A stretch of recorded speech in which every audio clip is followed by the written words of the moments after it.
Is the thought if you should study at a college or a university driving you crazy? Don't worry, this video is going to sort that dilemma for you and you will be able to make your decision after watching this video. Welcome back, my name is Bani Singh. Let's get started.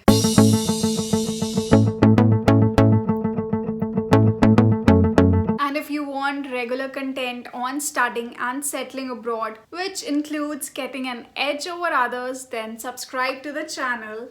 So, college or university? Let's make this decision easier for you. I'll start with the points which relate to the eligibility criteria, and in the end I'll move towards what would be your experience if you go to a college versus a university. Let's start with the eligibility criteria. The percentage first. So if you want to go to a university, you should have a minimum of B+, which is 75%. This percentage is applicable to most of the courses, but you can check if there are some variations. And if you want to go to a college, then your academic percentage has to be at least 60%. The next criteria is IELTS. So for a university, you would require a minimum of 6.5, and for a college, you would require a minimum of 6 in IELTS. So keeping in mind these two eligibility criteria, if your percentage falls below 75% or if your IELTS score is below 6.5, then the decision is already made for you. The next thing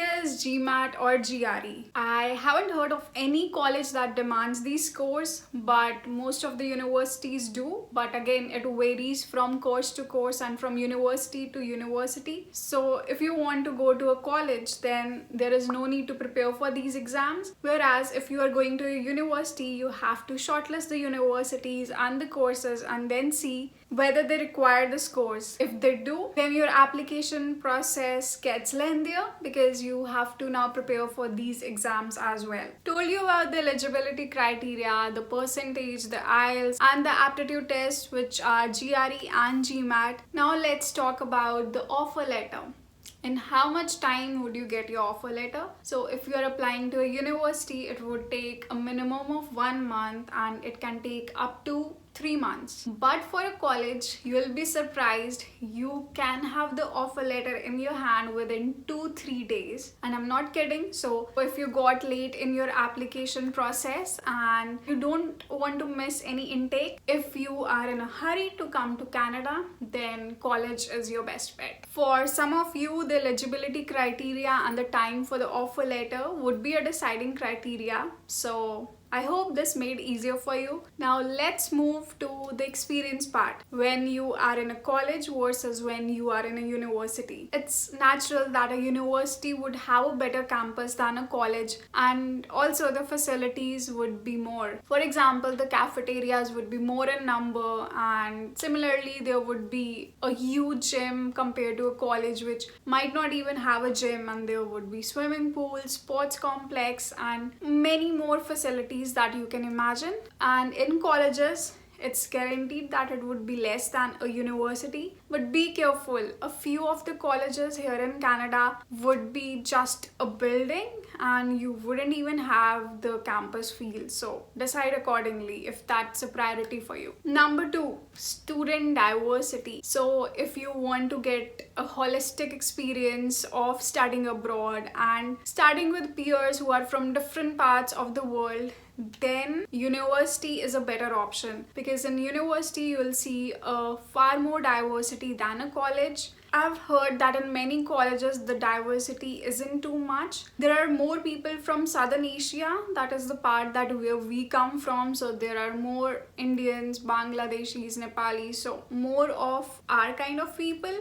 So if you want to expand your perspective by looking at how other people and how other cultures work, then you should go to a university. But if you don't get the chance, then you always have the opportunity of making friends who are from different countries. The third is the fees. No, I'm not going to say that a university would be more expensive than a college, although it is generally true, but it depends on the course, the university or the college that you want to study in. So this you have to check for yourself. If for your course, a relevant university or a college is cheaper if that's a concern. Fourth point, the number of activities on campus. As I mentioned in point number 1, that the infrastructure of a university would be better, so would be the activities that you are exposed to. It can be the student clubs or any networking events that you have in your campus. So these opportunities would be better for students who are studying in universities. Number 5,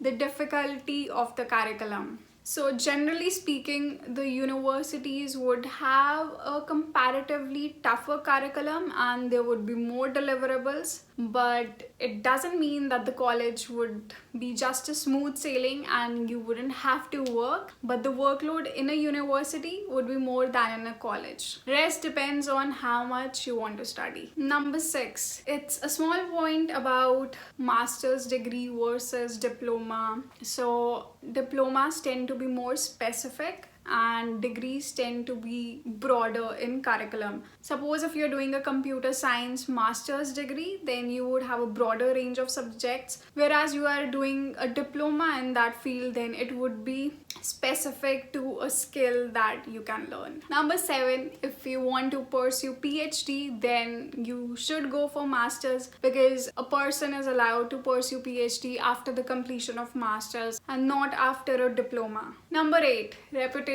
So the master's degrees are more reputable in the short term and also in the long term, but what I mean to say is that in the long run, most of the people do not care about where you studied. It depends on your skills. So even if you're going to a college, consider yourself no less. Don't think that, oh, I couldn't go to your university. It all depends on you. It doesn't matter if you are in a college or a university. You can even outshine the students who are in the university if you believe in yourself. Number 9, so if you are pursuing masters here in Canada, you'll get added points for your PR. These were the points that you can see for yourself what are your priorities and then decide accordingly. I hope you already knew your priorities and while watching this video, you got your answer. Now suppose you want to go to a university but you are not sure if you would get an admit to a university,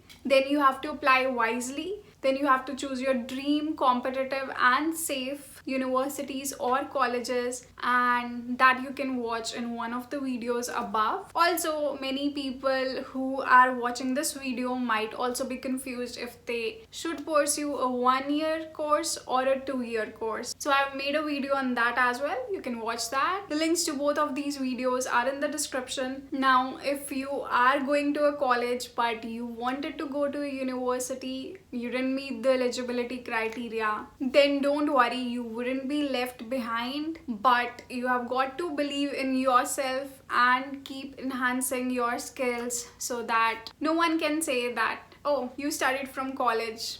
That's why. Don't think any less of you. The past is past, but the future and the present is all yours. So believe in yourself and don't let that thought affect your confidence in yourself. If you get to it, then you can outshine anyone, and that's what matters, and not a college or a university degree or diploma. I hope you liked this video and this video made your decision easier. So if you did, like the video, subscribe to the channel for regular content and hit the bell icon. Also, you can be my friends on Instagram. The handle is below and you can get a sneak peek into my life. Till my next video, take care and stay safe. Bye.